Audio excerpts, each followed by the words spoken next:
Thank you guys for joining us. Congratulations on the film. It was wonderful. Jillian, what was it like for you to, take these real life events and play a character whose story is, in real time still going on? Paul had sent me a video of her trying to raise money to run the marathon, and I sort of got her vibe, her essence through that. And because there were so many added elements to the script, it was definitely inspired by her life, but this character was not in, this man's character was not in.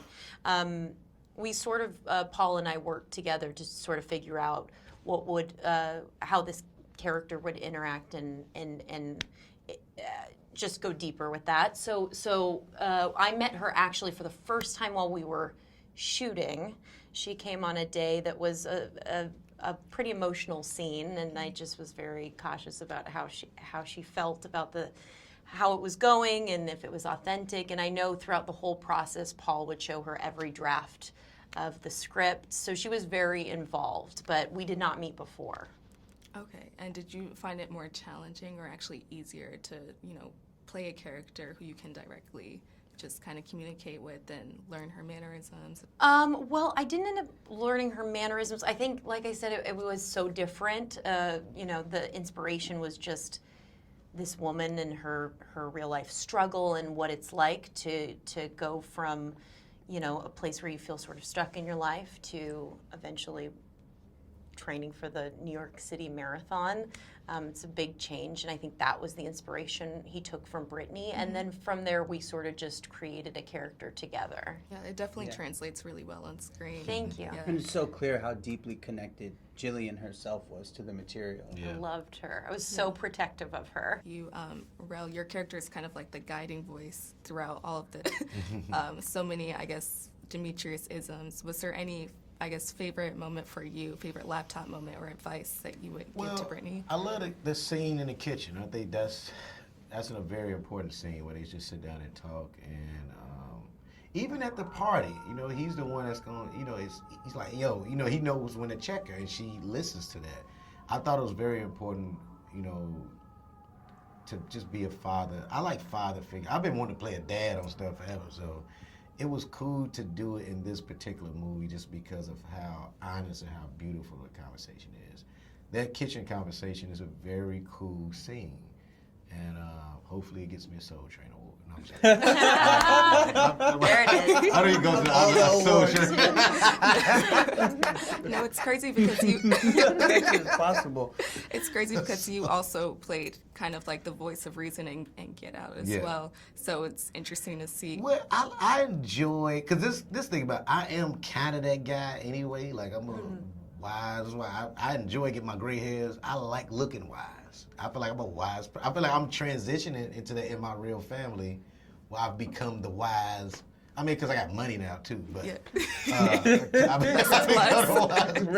making the decisions. I know all, damn it. No, I'm joking. Karsh, you played Brittany's love interest and also kind of like the archetypal NYU grad, which is also my alma mater. Me too. Okay, yes. Yeah, and Paul, who directed the movie, and Brittany, real life Brittany and I went to college together. Oh, okay. So what was that like, kind of like coming from that background? I went to acting school, which is like a whole different weird thing. Just roll on each other. You roll? Basically smoke weed and do contact improv. And then, so very much actually. Okay. I did all the life experience. That Jared had? Yeah, pretty much. I mean, my job was really simple and super pleasant, and really was just to connect with Jillian and listen to her. She was so open and vulnerable. She was going through a lot emotionally while we were shooting to play this character.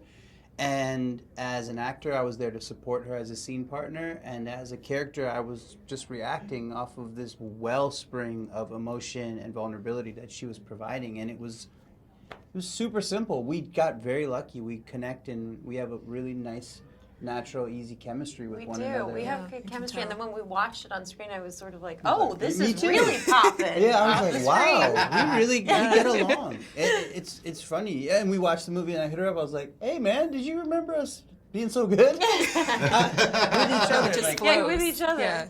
For sure. It's really nice, and it's rare, and it's very, like, it's something to be appreciated and to have a lot of gratitude for, which I do. It's cool. Well, thank you Great to guys. meet Thank you so Callie. much. Nice to meet Thank you. Thanks a lot.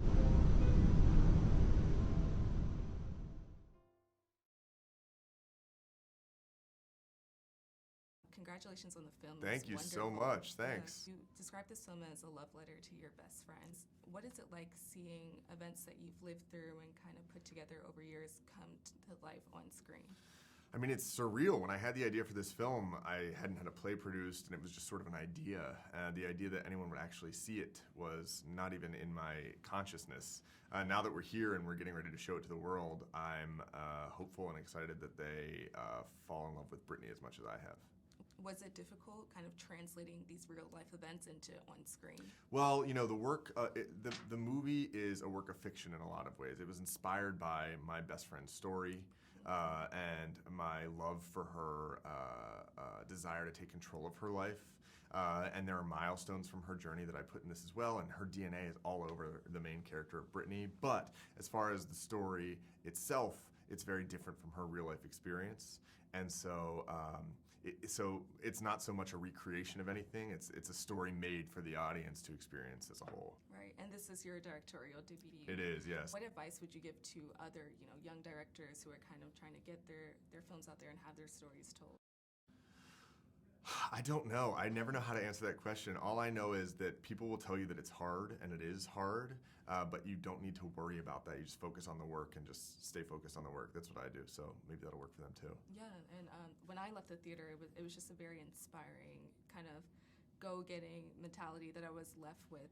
What would you want audience members to take away from the movie? I want people, when they watch the movie, to first think, I know that girl, and then to think, wait, I am that girl. Whether they're a man or woman or any age, I want them to identify with the character. And then when they leave the theater, I want them to think, if I work hard enough, I could be that girl. The idea is we're taking someone who's a sidekick and turning them into the lead of their own story because that's what they want for themselves. They don't want to be the comic relief anymore. They want to be the lead in their own story. I think everyone can relate to that. We relegate ourselves to roles of sidekick and put ourselves on the sidelines because that's what culture tells us to do, or that's what we tell ourselves to do because of fear or avoidance or shame. And in reality, we all are heroes. Brittany is the hero of this story. She's also her villain, and we have our villains inside of us too. Yes, it's definitely reflected in the film. Her relationship with her roommate is it's the anti-archetype of the sidekick then being flipped and turned around into the main character. Exactly. What's up your sleeve next? Really I'm working on something right now. It's very different than this, but also I'm, as my friend says, I'm continuing to unfreakify someone we've made a freak. And so I'll be excited to share that when I'm ready. Okay. Well, thank you so much. Thank It was lovely you. talking with you. You too.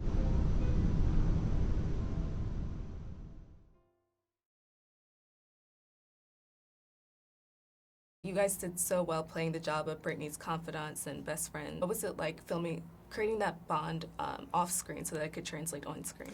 I had known Jillian for a while because we do, sort of sketch and improv in LA together, and I'd worked on her show. She had a show called Idiot Sitter, which is a big, broad comedy. I was so excited to see her take on this kind of a role, and just wanted, it was just great. We got to be there for it. But I met Micah on set, and I felt like we'd always known each other. And it's interesting because the characters would never be in the same room with each other. The three characters couldn't be more different. But off screen, we just at the risk of sounding like Romper Room, it was like they were all becoming new friends in the movie, and we were becoming new friends off screen. As dopey as it sounds. No, it's so interesting you mentioned that because you guys are kind of like her yin and yang, if that makes sense, and created like the perfect balance for her. So how did you approach the script in the reading? How did you kind of go about establishing that? Well, I think there's like a maternal quality to Catherine. Yes. She can't mother her kids because of her circumstances, and I'm sure she's sort of looking for an outlet to do that because it feeds the caregiving part feeds her, and it's also healthy for her. It's somebody who's going through hell, like to reach out and help somebody else is really healing. But also, I think she sees a lot of herself in Brittany, even though they are very different. because she doesn't think she's worthy of love and acceptance. She thinks she's a bad person. Yeah, your character, I think she projected a lot onto Brittany and wanting to help her in terms of helping herself. And then your character, Seth, he definitely, he had a lot of like Seth-isms and really, really good quotes and advice that he would kind of guide her throughout the film. Were there any moments or Seth-isms that stuck with you in the film? Yeah, I mean, I think that the balance of, you know, that when you have a friend and when you love someone, you know, you hold them accountable, and I think, but you can do it with kindness. And I think Seth, you know, throughout times in the film, he's you know, he holds Brittany accountable, and he says, listen, you know, you have to recognize that though your life has been hard, it is not the only life. And, you know, if you're comparing yourself to people in these outward ways, you don't know what's really going on. And Catherine and Seth even have these internal lives that are complicated and difficult of their own right.